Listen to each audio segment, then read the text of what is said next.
Je ne comprends pas pourquoi toi, ma sœur, tu t'acharnes à vouloir un enfant. C'est l'horreur. Fini la liberté sans même parler des fêtes.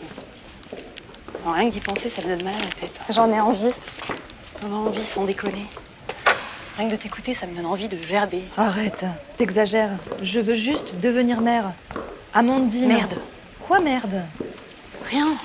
Ça me fout en l'air. Tu veux être maman avant d'avoir 30 ans. C'est vraiment une idée vieille comme nos grands-parents. Et tu te rends pas compte que tu es un cliché de ce que nous dicte bien gentiment la société? T'imagines que tout ça se passera en douceur, ta grossesse, ton accouchement, tranquille, sans douleur? C'est bon, je sais pour les souffrances, je ne suis pas bête. Mais pour un enfant, je me sens, oui, tellement prête. C'est pas la société, hein, mais plutôt la nature. Juste une étape normale quand on devient mature. Bien sûr, un enfant et hop, tu es une adulte. Arrête maintenant, tu vois ça comme une insulte. Mais moi, je veux le rencontrer, ce petit être, et avec mon mari, pouvoir tout lui transmettre. L'amour, la sagesse, la joie, le rire, la vie. Sans enfant, je serais à jamais poursuivie par le remords, la tristesse et la solitude. Oh, parce que tu peux être chiante avec tes certitudes. Mais tu vas mettre au monde un petit personnage qui va déformer ton corps pendant l'affinage. Bonjour les vergetures du ventre jusqu'à tes seins. Va y aller franco. Et puis c'est pas la fin. Parce qu'après tous tes caprices en fin de soirée, tes envies incontrôlables de bonbons sucrés, il va vouloir sortir de toi sans plus attendre. Et c'est à ce moment-là que tu vas comprendre. Pas d'inquiétude, on maîtrise la péridurale, te dira sans doute un gars du corps médical. Mais à jamais tu sortiras de là changé. Ton corps et ton mari viendront te le rappeler. Tu veux du sucre avec? Non merci, c'est gentil. Ça sent bon? C'est un thé vert? Ouais, un kousmeti. Bon, tu me parles d'amour, mais prépare-toi au pire. Car ton mec, lui, n'hésitera pas à te le dire. Tu l'imagines prévenant, calme et plein de douceur.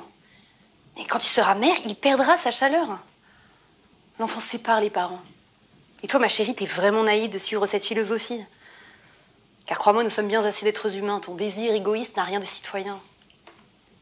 C'est comme un boulot à plein temps, mais au final, tu obtiendras bien moins qu'un salaire idéal. Et d'ailleurs, parlons-en du coup de cet enfant. Être mère en 2020, c'est juste incompatible. Te voilà partie pour des années d'endettement. Le choix de cette vie me paraît juste horrible. Je suis une adulte, mais j'ai été une enfant. Et pour cela, je remercie notre maman.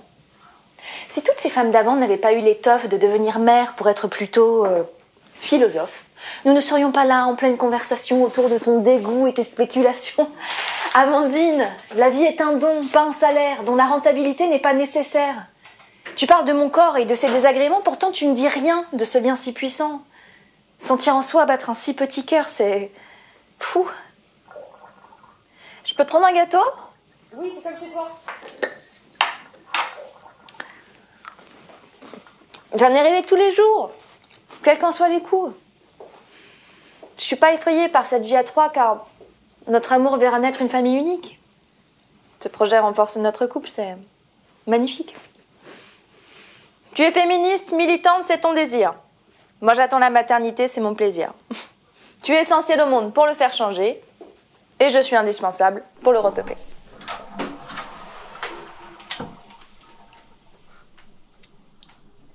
Quelle connerie. Et la terre qui se meurt à petit feu. En le laissant maintenant, il sera jamais heureux. Quoi? Je veux pas d'enfant, ça me terrifie, putain. Calme-toi.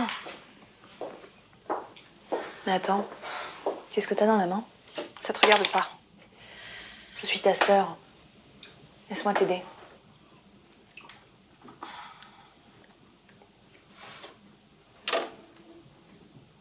Ah ouais, je suis enceinte.